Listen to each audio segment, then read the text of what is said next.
berdagang itu harus sabar. Sabar yang gimana? Mungkin dari meniti karir mulai dari nol sampai besar, atau sabar dalam menghadapi pelanggan. Semuanya itu ada titik-titiknya, titik-titik sabar. Memang ada orang moro, ada orang datang ke toko, sapa, langsung disapa, senyum. Itu hal terpenting yang harus kita lakukan sebagai pedagang. Jadi pedagang itu nggak lepas dari yang namanya jiwanya itu, walaupun jiwa keneson, tapi harus mempunyai rasa yang lapang dada. Walaupun di saat kita ini lagi ngambek dengan seseorang, umpamanya lagi nggak pas ngenan kita dengan seseorang, kita harus bisa senyum, seperti itu. Sabar yang gimana yang harus kita hadapi menjadi pedagang? Simak videonya.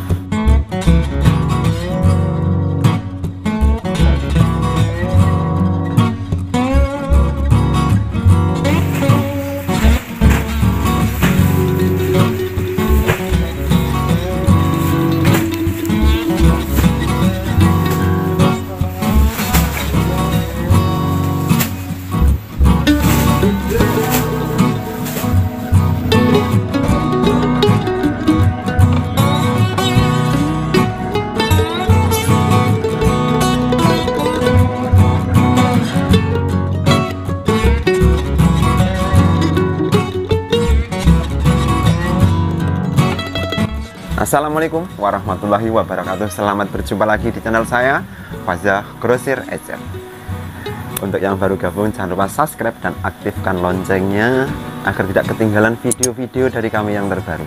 Dan dalam konten saya, kebanyakan ini rata-rata yang saya share ke teman-teman adalah rata-rata itu pengalaman pribadi saya. Jadi mulai saya meniti karir dari sebelum A sampai menuju Z, pokoknya meniti karir dari awal sampai sekarang, itu yang saya bagi dengan teman-teman. Semoga saya bisa melanjutkan ini sampai saya tua nanti dan lanjut ke anak turun saya.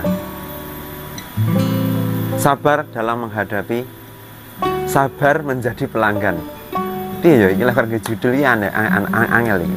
Pokoknya kita itu jadi pedagang harus sabar. Pada saat mulai berdagang, ada saatnya, ada kalanya kita pada posisi tertekan dan terjatuh. Mungkin modal, atau mungkin kurangnya telaten dalam menghadapi pelanggan, atau kurang telaten kita dalam menerima uang. Dalam kurang telatennya itu untuk menerima hasil setiap hari kita, kadang-kadang minus dan sebagainya. Atau mungkin juga kita terlalu melihat ke atas, melihat pedagang-pedagang yang sudah banyak stok, melihat pedagang-pedagang yang sudah sukses. Jadi kita ngelangut, kita itu nyawang terlalu tinggi, dan kita akhirnya nyerah di saat itu. Nah, di saat itu nyerah, kalau kita pada saat itu nyerah, kita yang repot, kita yang nggak jadi untuk menjadi pedagang. Ayo tas, mbok saya ini, mbok mertua, tapi sama aja mertua dengan bukan adalah mbok sendiri gitu. Udah ora gelem diarani mbok mertua wi, nggak mau diarani mbok mertua, mbok dewi.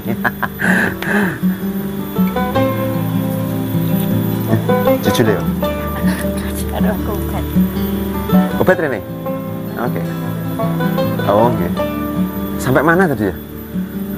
Sampai mana, Mbak? Ingat ya? Mungkin kita terlalu melihat ke atas, melihat orang-orang yang sudah dagangannya banyak, yang sudah sukses, yang sudah gimana, kita tidak telaten untuk terus menyawang dagangan kita masih sedikit. Itu hal yang salah menurut saya. Jadi mulailah dari kecil, dari mana kita berasal. Kalau kita mulai telaten dari kecil sampai besar pun, seperti bayi itu kalau mau makan kan disuapin dulu, nggak langsung pinter makan, langsung melayu seruapat. Kalau kalau bayi baru lahir langsung melayu seruapat, pinter makan dan sebagainya, orang-orang malah takut, ya nggak? Nah, gitu. Saat kita sabar dan sanggup untuk melewati semua itu, pasti kita bisa bertahan dan menjadi pedagang yang sukses. Insya Allah pada saatnya kita sukses. Tapi sukses itu ya kadang-kadang kita sudah bertele-tele, kita sudah sampai ngirit dan sebagainya. Ada yang kemarin yang komen dilantari ngirit dan sebagainya, belum sukses. Itu ada saatnya teman-teman, ada saatnya kita itu dipercaya oleh Tuhan, ada saatnya kita itu dikasih lebih oleh Tuhan, dan ada saatnya kita ya tinggal tunggu waktunya aja. Kalau sudah seperti itu, kita sudah berusaha semaksimal mungkin dan sebagainya. Mungkin kalau tips dari saya, kita harus nggak perhitungan. Malahan kalau saya itu mulai dulu prinsip saya nggak mikir. Jadi kalau kita itu nggak mikir, dengan nggak memperhitungkan dengan apapun yang kita keluarkan, mungkin Allah akan kasih lebih ke kita dengan cara yang tidak mikir. Jadi kita loss, alingenai ya loss. Tips ini kalau nggak bisa tips ini bahaya, jadinya ntar nggak ikhlas. Tapi tak jarang yang mundur karena tekanan yang datang. Kalau menurut pengalaman pribadi saya, itu sudah mundur 2 kali, itu karena hal-hal sepele seperti itu. Ketika kita sudah diambang sukses, kita sudah diambang untuk mencapai apa yang kita nantikan, itu kita nyerah. Jadi hal seperti itu harus kita hindari. Jadi pengalaman pribadi saya sih, 2 kali saya gagal, dan akhirnya alhamdulillah ketika saya jalani lagi, ya saat itulah saya dipercaya oleh Allah untuk menjalankan amanah seperti ini. Pada saat itu ya, kenapa saya nyerah? Seperti ini loh. Sebenarnya saya jika hari ini umpama loh, ini saya punya item barang yang saya jual cuma 3 saya cuma jual 3 item barang. Dari barang itu per hari saya jaga dari pagi sampai malam, itu cuma mendapatkan untung 15.000. Umpamanya ya, dalam 1 hari 1 malam 3 item barang, 3 jenis barang itu saya jaga yang hasilnya 15.000. Padahal per hari saya harus makan, seumpamanya saya harus makan setiap harinya beras 1 kilo dan sebagainya, itu menghabiskan sekitar 35.000 per kilo per harinya yang saya harus makan dengan anak dan istri saya, dengan istri saya. Jadi kan nggak nuntut 15.000, sedangkan yang saya keluarkan harus 35.000. Dan saat itu ada pekerjaan lain nih, yang saat itu juga saya kerja menjadi kuli bangunan. Saat itu kalau nggak salah saat itu per hari gajinya 40.000. Kalau dagang saya menghasilkan untung 15.000. Kalau saya ikut kerja bangunan, saya dapat per harinya itu adalah 40.000. Nah, pastinya saya milih kan 40.000 karena tuntutan material yang harus saya bayar di setiap harinya. Saya akhirnya memilih yang 40.000. Jadinya saya akhirnya down untuk yang 15.000 per harinya ini. Saya menjadi pedagang ini tak lerenkan, tak hentikan. Nah, saya mentok nih ketika 40.000 itu per harinya dalam 1 minggu 4 kali 6, yaitu hasilnya. Dan hari berikutnya, di minggu berikutnya, kerjaan saya kan habis 40.000. Jadinya saya harus mencari pekerjaan lain dan nggak dapat. Saya udah ngelamar ke sana kemari menjadi kuli bangunan karena saya nggak sekolah, saya cuma lulusan SMP, jadi untuk mencari pekerjaan susah ya. Terus saya akhirnya mencari lagi pekerjaan mencari pekerjaan lagi di sana sini, menawarkan jasa saya, itu nggak diterima soalnya sudah penuh dan sebagainya. Nah, akhirnya saya terpaksa kan kepentok, akhirnya saya jualan dengan hasil yang 15.000 yang kemarin itu sudah hilang. Jadi tinggal 1 item barang, dan 1 item barang itu saya harus menunggu dari pagi sampai malam. Apa sih yang nggak susah? Dan ketika itu penghasilan saya nggak segitu, di bawah minus mandaran. Jadi malah di bawah minus dan harus saya jalani. Ya sudahlah, akhirnya kepentok kan, nggak punya kerjaan. Ya sudah, sambil ada hiburan di rumah, yang saya ceritakan kemarin-kemarin, sambil mengangkut pasir dari sungai supaya tenaga saya nggak terbuang di rumah itu. Akhirnya alhamdulillah nih. Oke bosku, kemana? Oke, berapa? 1.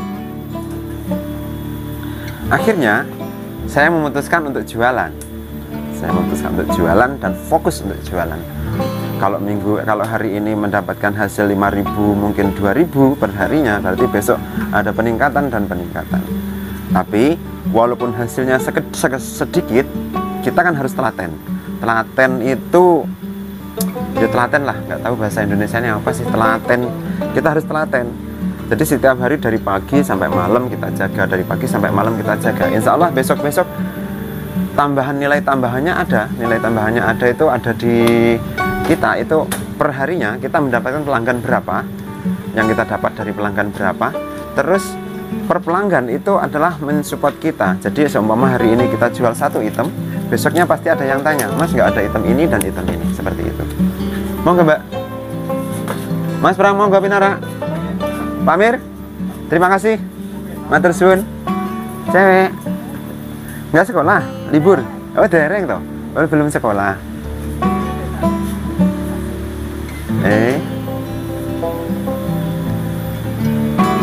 Kan penting Mbak.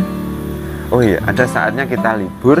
Kalau pekerjaan kita yang kita kerjakan sendiri dan kita tangani sendiri, itu nggak ada liburnya, walaupun hasilnya sedikit, kita telaten dan kita harus siap untuk menghadapi pelanggan. Contohnya ketika malam hari, soalnya usaha saya usaha rumahan, jadi di rumah saya sendiri saya berusaha menjadi pedagang. Jadi kalau malam hari jam 12, jam 1, jam 2 ada yang ngetuk pintu, ada yang orang membutuhkan kita layani.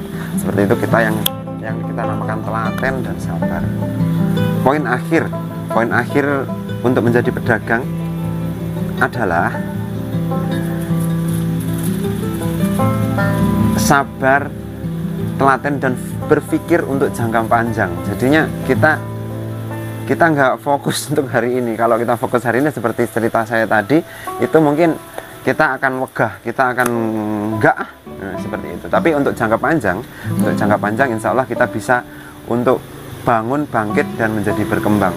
Seperti itu ya. Jadi sedikit demi sedikit kita bangun usaha kita sendiri, insya Allah jangka panjang kita akan dimudahkan. Selalu berpikir untuk jangka panjang itu ya, ingat fokus pada tujuan akhir, untuk menghindari biar kita itu nggak terburu-buru. Misal kita melihat dagangannya orang banyak, kita harus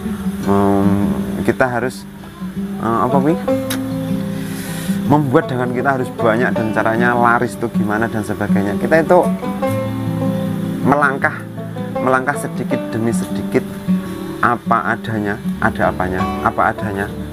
Ya kalau saya sih selalu diingatkan oleh bapak saya, eling le, lindi-lindimu kayu Jerman, bedu kayu akasia. Lah kayu akasia gede lindi-lindimu los, tapi lindi-lindimu kayu Jerman. Jadi ekstra hati-hati, pelan-pelan, insya Allah nanti kalau sudah dipercaya oleh Allah mungkin kita dikasih lebih. Isin apa nek Kang Pram? Tips gini ya, setiap pelanggan itu mempunyai titik jenuh masing-masing untuk menjadi pelanggan kita. Contohnya ketika orang belanja setiap hari atau setiap saat ke toko kita, itu pasti ada nilai jenuhnya. Ada saatnya nih, pengalaman pribadi saya untuk datang ke toko itu, terus itu mungkin kita survei ke toko lain atau gimana, atau iya yang istilahnya membandingkan harga dan sebagainya. Itu ada nilai titik jenuhnya untuk pelanggan. Entahlah itu titik jenuh itu berasal dari mana, saya nggak tahu. Yang jelas pengalaman seperti kita sendiri mempunyai rasa seperti itu. Jadi ada kalanya setiap saat kita adakan promo di toko kita. Promo itu ya promo kecil-kecilan, tapi kalau promo itu kebanyakan rugi ya kita. Promo di toko kita atau tambahan dagangan lain di toko kita. Suatu contoh ada, kalau saya sih, yang saya itu penjual sembako, ada itu saya jual oli, ada lagi jual bahan apa gitu, obat-obatan pertanian dan sebagainya. Itu tambahan untuk toko sembako. Ada pakan kucing, pakan ayam, itu kan tambahan, tapi itu berlanjut. tambahan itu, jadi membuat dagangan kita akan semakin banyak. Itu nilai dagangan tambahan. Kalau promo, seperti halnya promo itu gak harus barang yang tidak patek laku dipromosikan. Jadi barang yang laris itu dipromosikan nggak apa-apa. Contoh kalau di tempat saya ini promo untuk pedagang. Promo untuk pedagang di hari ini saya mulai hari Senin kemarin itu itu yang saya promosikan adalah alami. Jadi yang intinya gitu. Oh iya. Contoh di hari ini rokok alami umpamanya di daerah saya nih lagi laris ngetren. Kita dapat jatah dari sales segini, dan yang kita harus bangun adalah toko di sekitar kita. Jadi kita jualnya ya nggak patek larang banget, hampir sama dengan jualnya sales. Kalau sales jualnya 60.000, kita jual 60.000. Jadi promosi itu juga ada ruginya, ada POK itu nggak untung sama sekali. Tips dari saya. Semoga video ini bermanfaat dan tetap semangat untuk teman-teman semuanya yang sudah berdagang, yang baru berdagang, dan yang mau memulai dagang. Tetap semangat, sehat selalu, sukses. Wassalamualaikum warahmatullahi wabarakatuh. Salam sukses.